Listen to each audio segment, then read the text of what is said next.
warahmatullahi wabarakatuh. Hari ini kita akan belajar kembali di mata pelajaran matematika, di mana materi sebelumnya sudah Ibu sampaikan di GC, yaitu mengenai relasi dan fungsi. Untuk penjelasannya silakan simak di video kali ini. Nah, yang pertama, apa tujuan kita pembelajaran kali ini? Yaitu setelah kegiatan pembelajaran ini diharapkan peserta didik mengenal konsep relasi, fungsi, serta fungsi linier, serta mampu menyelesaikan masalah yang berkaitan dengan fungsi linier. Kita awali dulu dari relasi. Relasi dari A ke B adalah aturan pengaitan atau pemasangan anggota-anggota A dengan anggota-anggota B. Jadi relasi itu bisa diartikan sebagai hubungan atau memasangkan anggota A terhadap anggota B. Contoh, di sini ada himpunan A, ada namanya Ardi, Dani, Akil, Rano, Dian, Rani, Dewi.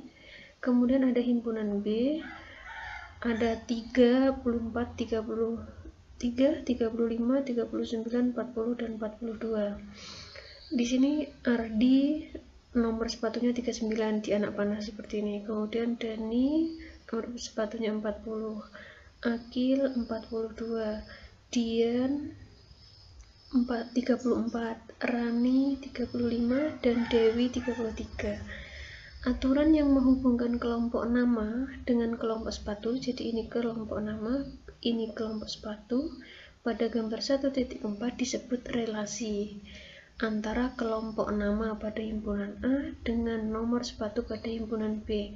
Relasinya adalah nomor sepatu yang digunakan. Jadi kalau kita baca, Ardi nomor sepatu yang digunakan adalah 39.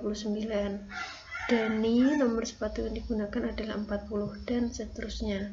Jadi ini adalah salah satu contoh dari relasi. Ini namanya relasi nomor sepatu.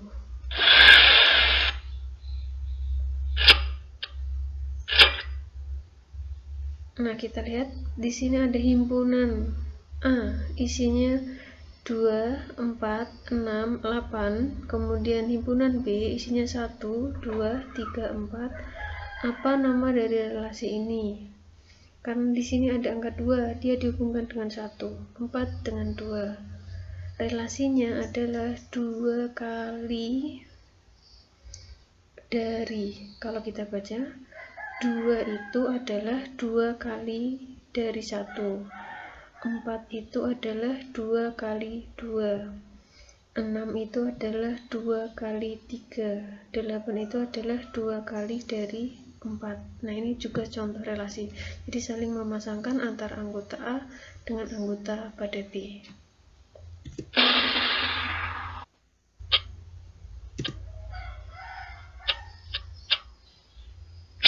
Nah, kita lihat di sini pengertian fungsi. Tadi relasi sudah, kemudian kita ke fungsi. Suatu fungsi F dari himpunan A ke himpunan B adalah suatu relasi yang memasangkan setiap anggota A secara tunggal dengan anggota pada B, atau anggota A hanya mempunyai pasangan tepat satu pada anggota B. Misalkan di sini ada A, ini ada B. Yang pertama kita pasangkan dengan ini, punya pasangan di B1. Ini bawahnya juga punya pasangan di B1. Yang bawahnya juga punya pasangan di B1. Yang terakhir juga punya pasangan di B1. Ini disebut sebagai fungsi. Dia harus memiliki pasangan tepat satu pada anggota B. Kalau misalkan di sini paling atas ini sudah memiliki pasangan di sini, kemudian mempunyai lagi di atasnya lagi, ini bukan fungsi. Jadi pasangannya harus tepat satu pada anggota sebelah kanan atau pada anggota B. Itu adalah pengertian fungsi. Kita lihat contoh selanjutnya. Di sini ada A,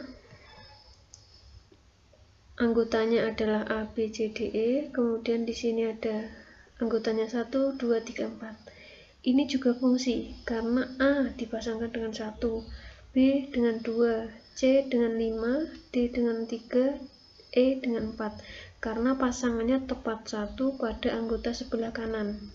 Nah, Kemudian di sini sebelah kanannya ada A, B, C, D, E, kemudian sama 1, 2, 3, 4, 5. Apakah ini fungsi?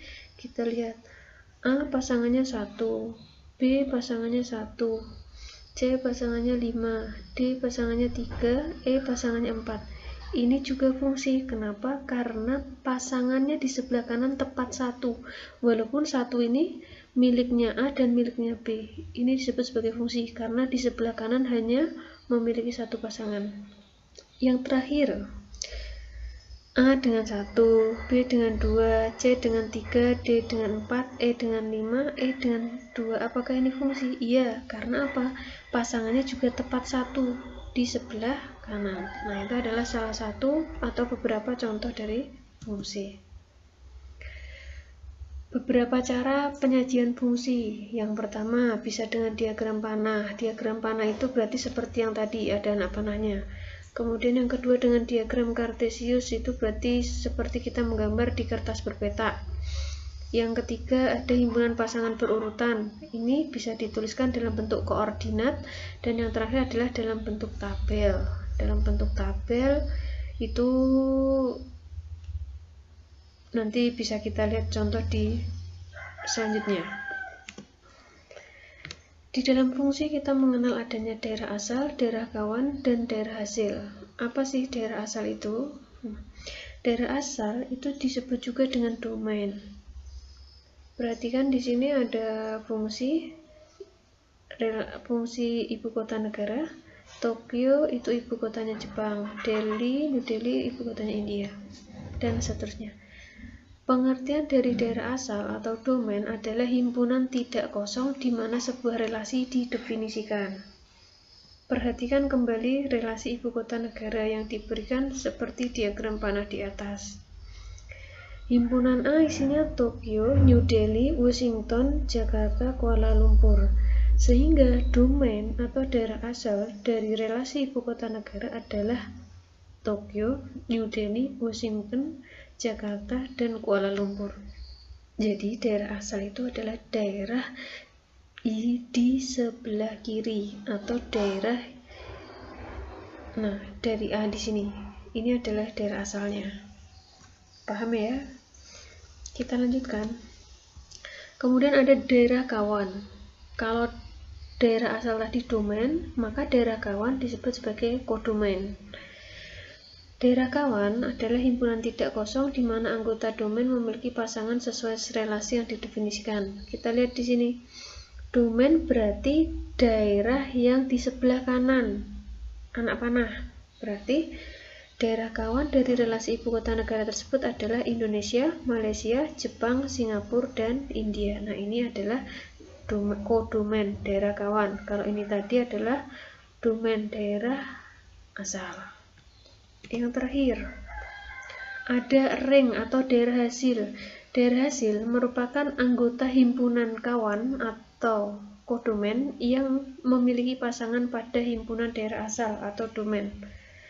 Perhatikan untuk menentukan daerah hasil itu lihat di sebelah kanan yang terkena anak panah. Ini adalah daerah hasil.